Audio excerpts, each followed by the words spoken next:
Estamos de volta com o segundo bloco do 10º programa já dessa temporada. A gente está falando hoje sobre alguns aspectos relacionados a momentos difíceis que a família vive e aí a gente começou falando a respeito de conflitos. A gente ainda vai dar uma avançada para alguns outros temas, mas antes disso, para até deixar algumas coisas talvez mais práticas, alguns conceitos claros, eu falei de 3 perguntas. A primeira é o seguinte: quando é a hora de resolver o conflito e qual é o tipo de conflito que exige ou como às vezes deve estar o espírito da gente, que é talvez um sinal para a gente adiar. Não é hora de resolver isso. Vamos dormir com o conflito ou vamos deixar isso aqui em suspense e a gente resolve depois. Quando é hora de resolver e quando é hora de adiar?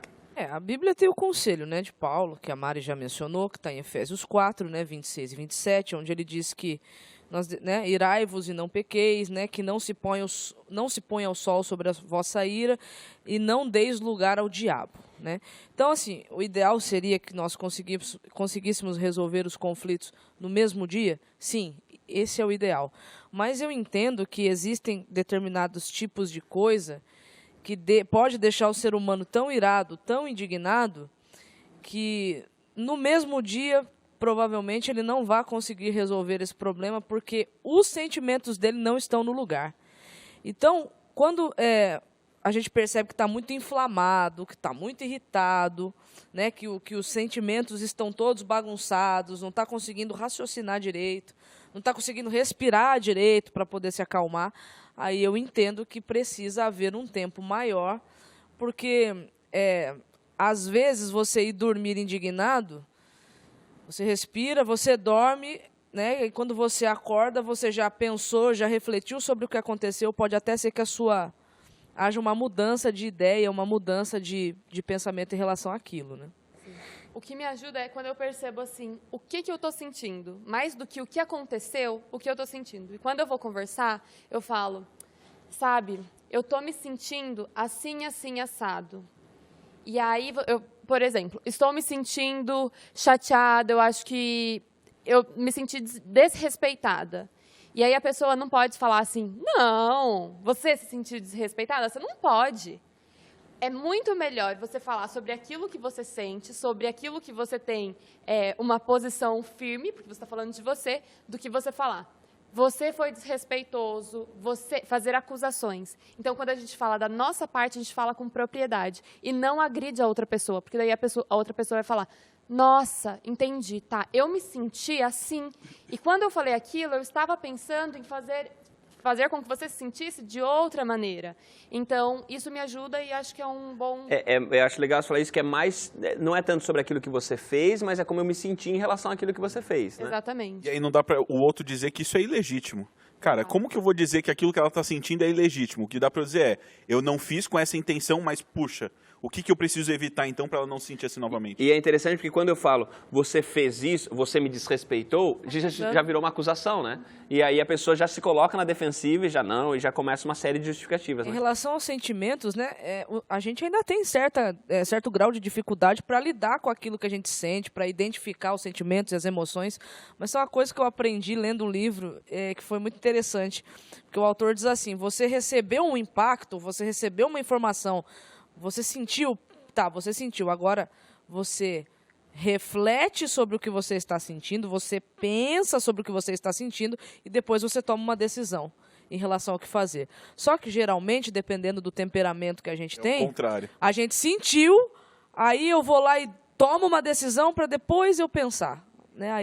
Mas eu agora só falando, terminando, antes de passar para o pastor Felipe, mas falando sobre sentimento, eu achei interessante o que a Mari falou, como eu me senti, porque trabalhando com adolescente eu vejo uma coisa muito interessante. Todos nós temos um monte de sentimentos, mas eu vejo, às vezes, principalmente nos jovens e adolescentes, um repertório pequeno de classificação dos sentimentos. Eu estou sentindo, mas eu não sei descrever aquilo que eu sinto.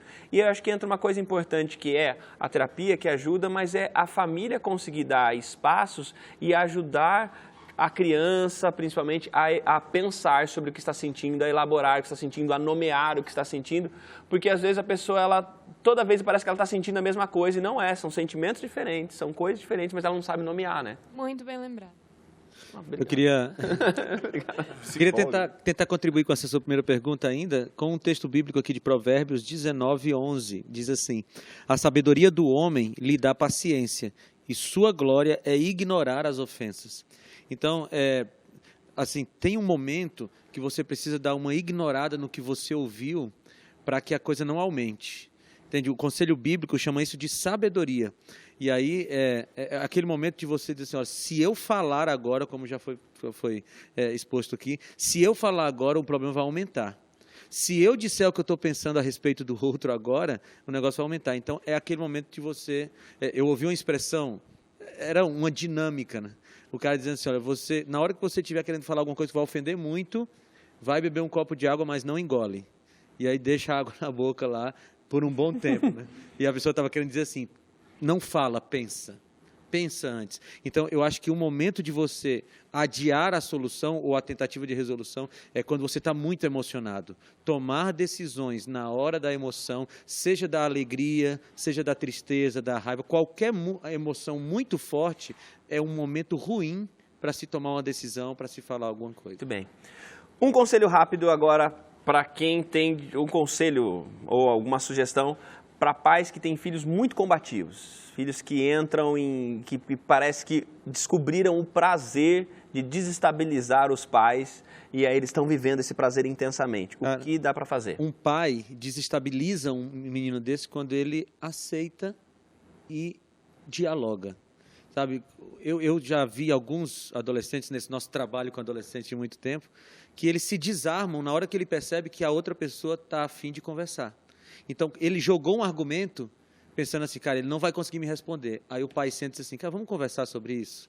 Por que você está pensando? Eu penso assim, o que você pensa? E nesse diálogo, você desarma o adolescente e você dá espaço para ele de saber que ele pode argumentar e que você aceita o argumento dele. Então, cara, a imposição, especialmente para o adolescente, ela é muito ofensiva. Você diz assim, cara, vai ser isso porque eu quero.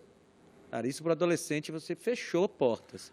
Aí você já entra um pouquinho naquela que é a outra pergunta que a gente pode falar também, que é o seguinte, por vezes entra na minha sala, eu trabalho na escola, né, no internato adventista lá no Paraná, no IAP, e por algumas vezes entram jovens adolescentes, alguns falando de pressões familiares que estão vivendo, de algumas coisas que eles não estão concordando com algumas dinâmicas da família, e aí sempre tem essa questão de eu não tenho espaço para falar, eu quero falar. E não é que ele quer vivenciar esse conflito positivo, que é eu não penso igual aos meus pais. Só que como é que alguém que não pensa igual aos pais, mas mora com os pais, depende dos pais, como é que ele pode fazer, o que ele precisa fazer para talvez encontrar um caminho onde ele consiga ser ouvido? Eu acho que é legal ele observar a relação dos pais, ou se não tem um dos pais, uma relação desse pai ou mãe com outra pessoa que ela já convive há algum tempo e como essa pessoa consegue interagir com esse indivíduo, com seu pai, com sua mãe. Como é que ele consegue acessar, né? Como ele acessa a razão do pai e da mãe. Então veja, o pai e a mãe estão ali juntos possivelmente antes dele vir ao mundo. Então, como é que eles aprenderam a se relacionar? Como é que seu pai ou a sua mãe gosta de ser acessada a razão? Então, vai por esse caminho. Às vezes é uma pessoa mais madura, que já faz isso há mais tempo, então vai pelo mesmo caminho que outra pessoa consegue acessar o seu pai ou sua mãe, que esse pode ser uma possibilidade. Bem legal essa dica também. Eu acho que talvez eu fique repetitiva assim nessa situação, mas o que eu pensei aqui agora foi, quando a gente chega falando como a gente se sente para a pessoa, normalmente a pessoa se quebra.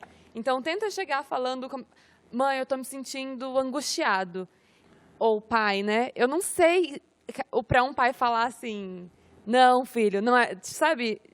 Eu acho que é mais difícil. Então, a gente já começar o assunto falando como é que está se sentindo, normalmente a gente tem a tendência de ser mais ouvido. Um método que eu uso, às vezes, quando eu estou precisando falar com alguém, desabafar, e eu sei que eu não vou conseguir colocar isso em palavras porque está tudo bagunçado, eu escrevo.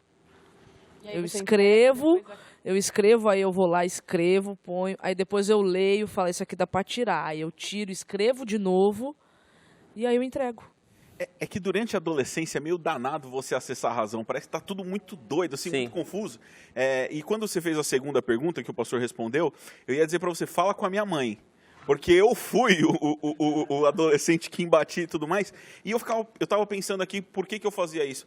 Cara, porque a cabeça dá uma esquentada, assim, no sentido de bagunçar tudo, mas vai pela razão. dá uma acalmada e tenta, pela razão, ver como que seu pai ou sua mãe é acessado, respondendo a terceira pergunta. Sim. Muito bem.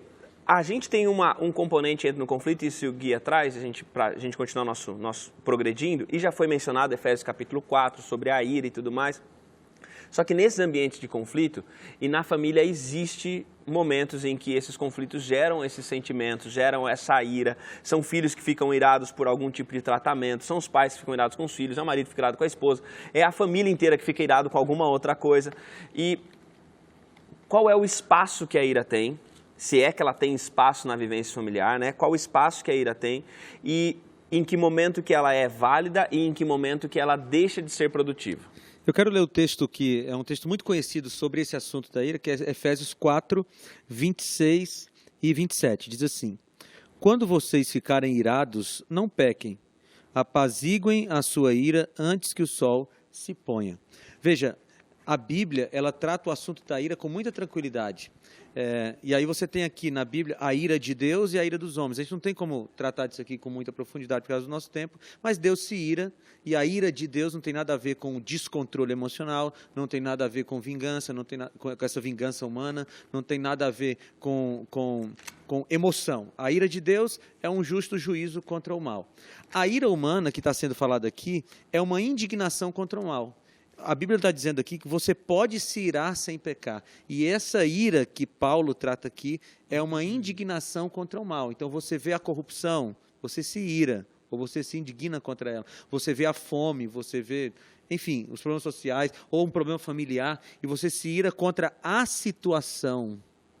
E não exatamente contra as pessoas, entendeu? E é exatamente nesse momento que a ira é importante para fazer com que a gente haja, que a gente faça alguma coisa para diminuir essa injustiça, fazer alguma coisa, a ação. Então, assim, é importante a gente lembrar que não existe nenhum sentimento que seja ruim. Então, todas as emoções, todos os sentimentos são válidos. Se você está sentindo, é porque faz sentido. A ira vai se tornar pecaminosa quando você derrama ela em cima de alguém, né? Você gera agressão contra alguém. Isso. E recentemente lá na Catavento, a gente tem um espaço para debate onde a gente discute alguns assuntos polêmicos. Eu considero ira um assunto polêmico porque Deus sente ira, vários textos falam isso. A gente acha que ira é um negócio ruim, inclusive é considerada um dos 7 pecados capitais, né? Não que eu saiba todos de cor, mas tem aí umas telenovelas de outras... Não, mas isso é interessante você falar do negócio da ira como 7 pecados capitais, porque naquela época, lá na Idade Média, quando os monges vão classificar os pecados que dão origem a todos os outros pecados, eles chegaram a essa compreensão de que ira era pecado e bateram um carimbo. Ira é pecado. Só que a Bíblia não fala da ira como sendo pecado, né? E aí, nesse debate da Catavento, eu fui definir ira, porque, poxa, não é pecado. Eu achei que fosse por ser um negócio ruim, mas Deus se ira. E aí, eu sei que ira não é pecado porque ireis, mas não pequeis. E, puxa, onde chega? Ira é o seguinte: intenso sentimento de ódio, de rancor, dirigido a uma ou mais pessoas em razão de alguma ofensa, insulto. Rancor generalizado em função de alguma situação injuriante, fúria, cólera, indignação. Então, eu acho que o ódio eu separaria daqui para dizer que tem níveis, então, de ira. E Deus também se ira. Cara, eu tenho a impressão de que a ira é um negócio que surge na gente e que a gente não domina, que a gente não tem controle. E quando eu chego em Deus e penso em ira, fica aquela pergunta assim, puxa, mas então qual é, pastor, a diferença entre a minha ira e a ira de Deus? Como a ira de Deus, até eu queria ler aqui um texto rapidinho, que é Naum 1 e 2, que fala assim, ó, o Senhor é um Deus zeloso e vingador, o Senhor é vingador e cheio de indignação. O Senhor toma vingança contra os seus adversários e guarda a ira com os seus inimigos. Então, a ira de Deus... Isso é ótimo. Você falou uma palavra que nos ajuda a entender. Você falou que a ira humana ela é fruto de um descontrole, né? Mas a ira de Deus não é fruto de descontrole, a ira de Deus não é fruto de emoções não administradas. A ira de Deus é fruto da razão dele contra um mal estabelecido. Então Deus não é pego de surpresa com a ira como os homens são, com essa ira do ódio, né? Porque a gente já mencionou aqui que essa ira que não é pecaminosa é uma justa indignação contra uma situação e não contra uma pessoa. Então a ira de Deus, ela é controlada e ela é completamente racional. Ela não é o fruto do descontrole de Deus. E aí, dando mais um passo dentro dessa ideia, pastor, Salmo 7:11 diz assim, ó, Deus é juiz justo, um Deus que se ira todos os dias. dá uma bugada na mente, assim, né? Tela azul, tipo, como assim ele é justo juiz e também se ira? E é exatamente para a gente pensar na ira de Deus como esse processo diferente. Cara, a ira de Deus é em prol da justiça que é iminente a ele, né? E muitas vezes quando a gente se ira, a gente perde a capacidade de ser justo. Então, é legal contrabalancear os efeitos que a ira causa em Deus e na gente, né? A ira de Deus, ela é uma manifestação contra o pecado, né? E por que Deus ele se ira contra o pecado? Porque o pecado é o que nos separa dele. E ele, como nosso pai, vou usar essa linguagem bem humana para a gente tentar entender, deve ser muito difícil ficar longe de um filho, né? Então, infelizmente, a gente sabe que a ira de Deus manifesta no fim dos tempos, né, com o regresso de Cristo. Infelizmente, muitas pessoas acabarão, né, sendo destruídas. Não serão destruídas porque Deus as odeia de maneira nenhuma, mas serão destruídas porque pecado e pessoas se tornou uma coisa só, e o pecado terá que ser destruído. E voltando um pouco na questão do descontrole que o pastor Felipe comentou, é que, cara, tem dias que a gente está no trânsito e a gente leva uma fechada. Sei lá, alguma coisa imprudente acontece. E a gente fica, nossa, mas tem gente imprudente nesse trânsito, né? Mas está tudo bem. Outros dias acontece a mesma coisa, mas aí a gente mete a mão na buzina, fica bravo e tudo mais. Ou seja, tá bom, a mesma situação aconteceu. Só que tudo depende de como estão as outras coisas também na nossa vida. Porque daí, dependendo de como estão essas coisas, vem o descontrole. E aí é bacana você falar isso, Mário, porque às vezes também é um questionamento importante que eu tenho que fazer quando vem a ira, eu estou irado pelo que aconteceu, ou o que aconteceu só fez aflorar em mim um monte de coisa que já estava aqui mal resolvida. E eu acho interessante quando Eclesiastes fala, Salomão diz o seguinte, a ira se abriga no íntimo dos insensatos. Então, ele diz o seguinte, a ira, ela não pode continuar, ela não pode se manter para sempre lá, eu manter irado para sempre. E uma coisa importante quando a gente fala desse não se manter irado, é que aí vem essa ideia de que de alguma maneira a ira ela cumpre um propósito, porque ela me deixa indignado com a injustiça, que é importante, mas em algum momento talvez ela pode levar para caminhos de afastamento, ou se ela é abrigada, ela é alimentada, ela pode causar rompimentos, separações e uma série de coisas. A gente vai para o nosso intervalo, daqui a pouquinho a gente volta, a gente ainda talvez tenha uma coisa ou outra que alguém queira falar sobre a ira, mas a gente vai ainda pensar um pouquinho sobre um outro tema importante a respeito desses momentos difíceis que às vezes a família enfrenta, e a gente vai também ver o vídeo do Ponto de Referência, ouvir o Pedro Valença cantando e encerrar a nossa conversa dessa semana. Então fica por aí, Código Aberto volta daqui a pouquinho.